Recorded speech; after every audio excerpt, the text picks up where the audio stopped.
Hello everyone, मैं हूँ डिम्पल और आ गई हूँ फिर बहुत ही इंटरेस्टिंग सी स्टोरीज लेकर आपके लिए एक और मूवी की जो कि अपने ज़माने की ब्लॉकबस्टर सुपरहिट मूवी थी। तो भाई एक ऐसी मूवी जिसकी रीमेक भी बन गई और एक ऐसी मूवी जिसके लिए अमिताभ बच्चन ने अपनी फीस 2.5 लाख से हाफ प्राइस में 1 लाख में कर दी। प्राण ने अपनी फीस 5 लाख की जगह 2.5 लाख कर दी और जीनत अमान ने तो फीस ही नहीं ली। उन्होंने बोला जब मूवी रिलीज हो जाएगी उसके बाद जो कमाई होगी उसमें से देना। तो भाई ऐसी स्टोरी किस मूवी की हो सकती है? ऑब्वियसली जिसको 11 मुल्कों की पुलिस ढूंढ रही हो वही हो सकती है। जी हाँ, बिल्कुल सही समझे। मैं बता रही हूँ आपको डॉन के बारे में। कैसे बनी ये मूवी, कौन थे लोग इनके पीछे, क्यों सारे स्टार ने अपने जो भी फीस थी कम कर दी, सब बताऊंगी आपको डिटेल में।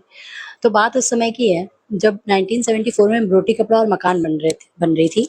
तो जो चंद्रा बहलोत हैं वो वहाँ पर डायरेक्टर के साथ काम कर रहे थे। तो उनके फ्रेंड नरीमन जो थे वो उनसे मिलने अक्सर वहाँ आया करते थे और नरीमन अक्सर परेशान रहते थे और कई बार उन्होंने पैसे भी उधार मांगे चंद्रा से। तो चंद्रा ने कहा कि भाई आखिर क्या बात है, ये इतने परेशान लगते हैं, इनको पैसों की जरूरत पड़ती रहती है। तो वो उनसे मिलने गए। उन्होंने कहा क्या बात है, आप मुझे बताओ, परेशान दिख रहे हो। तो नरीमन रोने लगे। उन्होंने बताया कि उन्होंने पहली मूवी, आई थिंक, हाँ वो प्रोड्यूसर थे, तो उनकी वो मूवी जो थी वो फ्लॉप हो गई, जो कि जिंदगी जिंदगी वहीदा रहमान को लेके उन्होंने बनाई थी। और उसके से 12 लाख का उनके ऊपर कर्जा हो गया था। और जो कर्जदार थे वो उनसे पैसे मांगेंगे ऑब्वियसली जब उन्होंने पैसे लिए। और इस वजह से वो परेशान रहते थे तो उनको बार बार पैसे मांगने पड़ते थे। तो फिर चंद्रा बहुत दुखी हुए क्योंकि वो नरीमन की बहुत इज्जत करते थे। वो उनको गुरु मानते थे क्योंकि उन्होंने जो कुछ भी सीखा था बहुत कुछ उन्हें नरीमन ने ही सिखाया था। तो लेकिन अभी वो भी इतने ज़्यादा बड़े वो नहीं बने थे कुछ कि बहुत पैसे से उनकी हेल्प कर पाते बहुत ज़्यादा। तो उन्होंने बोला नरीमन से कि हम लोग मिलके एक मूवी बनाते हैं और उससे जो भी पैसे आएंगे उससे आपकी हेल्प हो जाएगी। तो रोटी कपड़ा और मकान के सेट पे उस समय अमिताभ बच्चन और जीनत अमान भी थे। तो वो लोग भी सब सुन रहे थे, सब समझ रहे थे, उन लोगों को भी सारी बातें पता लगी। तो अमिताभ बच्चन ने 2.5 लाख की जगह केवल 1 लाख में ये मूवी करने के लिए हाँ कर दी। जीनत अमान ने तो बोला कि भाई आप मुझे दो ही मत, जब आपकी मूवी कंप्लीट हो जाएगी, हिट हो जाएगी, तब आप जो होगा अपने मन से दे देना। प्राण ने भी उसे 5 लाख वो लिया करते थे और 2.5 लाख में कर दिया। ऐसे ही और भी जितने भी लोग थे सेट में सबने अपने हिसाब से फीस कम कर दी। अब आप ये देखो कि लोग कहते हैं कि फिल्म इंडस्ट्री में कोई किसी का सगा नहीं है, कोई किसी की हेल्प नहीं करता है। बट बात किसी जगह की नहीं होती, इंसान की होती है। इंसान हर जगह अच्छे भी मिल जाते हैं, बस देखने की बात है। और मौका पड़ता है तो हेल्प क्यों नहीं करता है, हर कोई हेल्प करता है जो भी अच्छा होता है।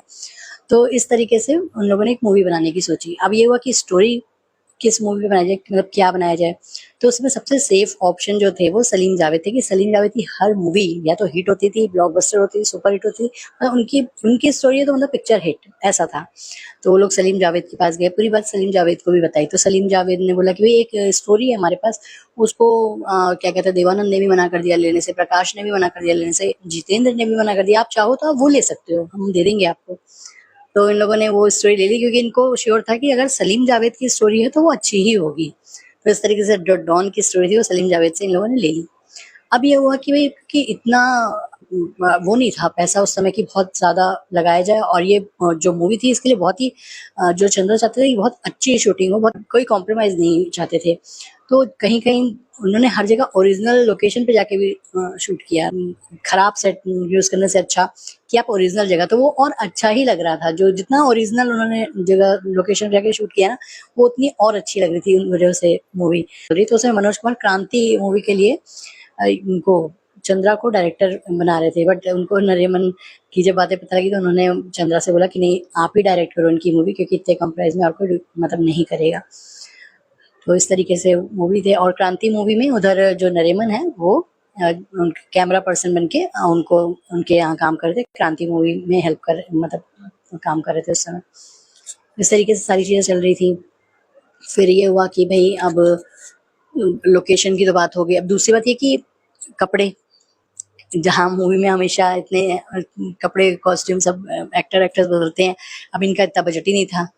तो इवन जो अमिताभ बच्चन की ड्रेस थी वो उनकी sister in law Ramola Bachchan ने ही बनाई थी, ताकि सब घर के लोगों ने काम किया ताकि कम दाम में सारा काम हो जाए और जितनी ज़्यादा हेल्प हो सके उतनी रेमन की हो जाए।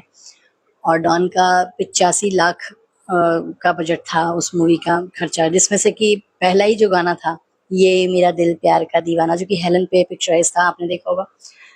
वो सॉन्ग चल रहा है और पीछे मूवी में इतना सब कुछ चल रहा था कि उससे पुलिस आने वाली है डॉन को पकड़ने, हेलन भी इधर इसको पकड़वाने के लिए, उसके दिमाग में भी चीजें चल रही हैं, डॉन भी समझ गया है कि ये मुझे पकड़वाने ही आई है, लेकिन वो भी नाटक कर रहा है। मतलब पूरी स्टोरी बैकग्राउंड में चल रही थी इस सॉन्ग की।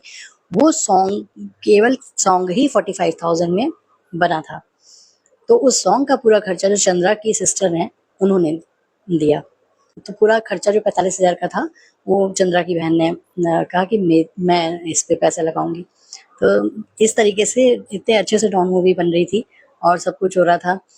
लेकिन उसी बीच एक ये चीज़ हो गई कि क्रांति में मैंने बताया था ना कि मनोज कुमार के यहाँ जो नरीमन थे ये कैमरा मैन थे, कैमरा पर्सन थे। तो एक बारिश का सीन शूट हो रहा था और ये दीवार वहाँ के पीछे की कच्ची थी, वो उनके ऊपर गिर गई नरीमन पे, तो वो काफ़ी इंजर्ड हो गए और उसके बाद उनकी तबीयत लगातार ख़राब होती चली गई और ख़राब होते-होते फिर उनकी डेथ हो गई।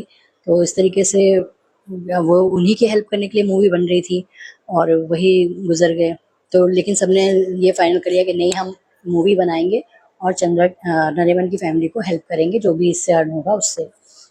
फिर मूवी बनती रही और इस मूवी के लिए जब बन गई तो देवयानी एक करके थी, जर्नलिस्ट थी वो, मतलब उन्होंने लिखा कि ये तो फ्लॉप मूवी है और अब तो अमिताभ बच्चन का करियर खत्म हो गया। मतलब वो इनडायरेक्टली चंद्रा को बोलना चाह रही थी शायद, लेकिन वो इस तरीके से उसके बारे में बोली।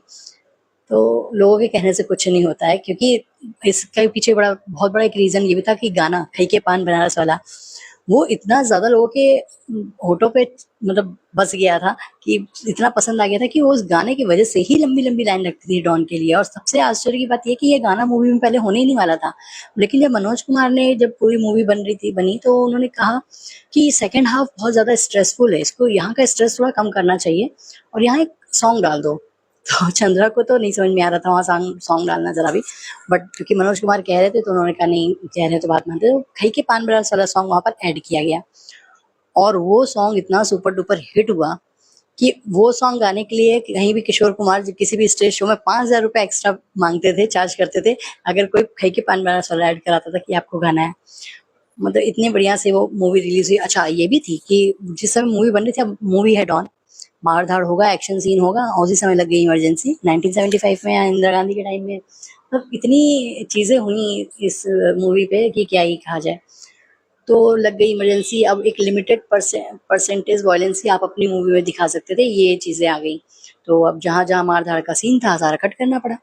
लेकिन अमिताभ बच्चन ने ऐसे-ऐसे लुक दिए कि मारने की ज़रूरत ही नहीं पड़ी और लगता ही नहीं है कि वहाँ पे कहीं मार-धाड़ का कोई सीन होना चाहिए था। बस उनका लुक ही काफ़ी था, लगता था भाई हो गया, पीट दिया अच्छे से, शायद मार दिया। तो बहुत अच्छा एक्सप्रेशन अमिताभ बच्चन का रहा है, उनके एक्सप्रेशन ने ही सारी चीज़ें सँभाल ली। वरना इस मूवी में बहुत सारे एक्शन सीन थे, बहुत ये था कि मार-धाड़ वाला सीन, ऑब्वियसली डॉन है, एक्शन मूवी है तो होगा ही, बट अमिताभ बच्चन ने बहुत ही अच्छे से इसमें एक्टिंग करी और उन्होंने इतने अच्छे एक्सप्रेशंस दिए कि कहीं मूवी आप देखोगे ना तो लगेगा नहीं कि इमरजेंसी की वजह से सीन कट करे होंगे, इस वजह से नहीं दिखा रहा है। ज़रूरत ही नहीं लग रही है कि मतलब हाँ, यहाँ एक्स्ट्रा एक्शन की ज़रूरत थी। तो इस तरीके से मूवी बहुत अच्छे से बन गई। फिर जो भी इससे कमाई आई उसमें से पूरा उनके नरीमन की फैमिली को भी दिया गया। अच्छा एक और इंटरेस्टिंग बात थी, जिस समय देवयानी ने ऐसे बोल दिया था कि ये तो फ्लॉप मूवी है ये वो, उसी समय हॉल में त्रिशूल भी लगी हुई थी अमिताभ बच्चन की। तो ये हुआ कि भाई त्रिशूल लगी हुई है, वो भी अमिताभ बच्चन की है और वो बड़े बैनर पे बनी हुई मूवी है, ये अभी नए-नए स्टार्ट करा है ये वाला है, तो क्या होगा। लेकिन जो डॉन है वो त्रिशूल से भी ज़्यादा अच्छी चली है और अच्छी कमाई करी और सुपर डुपर हिट मूवी बनी और गाने भी आपने देखे ही हैं कितने अच्छे थे। तो इस तरीके से अमिताभ बच्चन ने, जीनत अमान ने, प्राण ने और भी जितने भी लोग थे, सबने इतना अच्छा हेल्प करा नरीमन का और उनकी फैमिली का, ये हमेशा याद रखने वाली बात है। और फिल्म इंडस्ट्री में भी अच्छे लोग हैं, इसलिए हमेशा नहीं बोलना चाहिए कि हर जगह लोग खराब होते हैं, ये ऐसे-वैसे कुछ नहीं, अच्छे लोग हर जगह होते हैं। तो कैसा लगा आपको ये मूवी का रिव्यू आप बताइएगा। फिर नेक्स्ट मूवी में मिलूँगी, तब तक के लिए बाय बाय।